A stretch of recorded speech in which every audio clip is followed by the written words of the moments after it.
কোনো মহামানবকে ক্ষমতায় রাখার জন্য মানুষ স্বৈরাচারের বিরুদ্ধে আন্দোলন করেনি, মানুষ ভোটের অধিকার ফিরে পেতে আন্দোলন করেছে বলে দাবি করেছেন বিএনপির স্থায়ী কমিটির সদস্য আমির খসরু মাহমুদ চৌধুরী।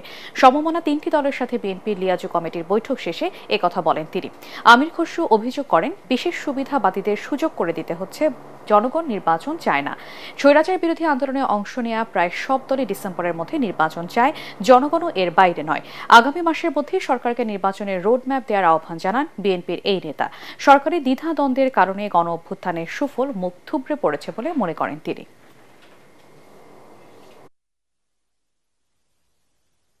সংস্কারের ব্যাপারে যেখানে ঐক্যমত হবে সেই সংস্কারগুলো ইমিডিয়েটলি করে নির্বাচন কমিশনকে বলা হোক নির্বাচনের দিনক্ষণ ঠিক করে রোডম্যাপ দিয়ে নির্বাচনের দিকে এগিয়ে যাওয়ার জন্য।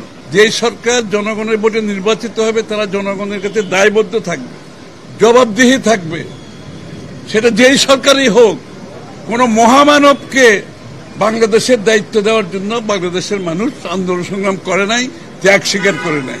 আর কোন মহামানব কোন দেশের গণতন্ত্রের সমাধান দেবে তার জন্য বাংলাদেশের জনগণকে অপেক্ষা করতে হবে, এটা বিশ্বাস করার কোনো কারণ নেই।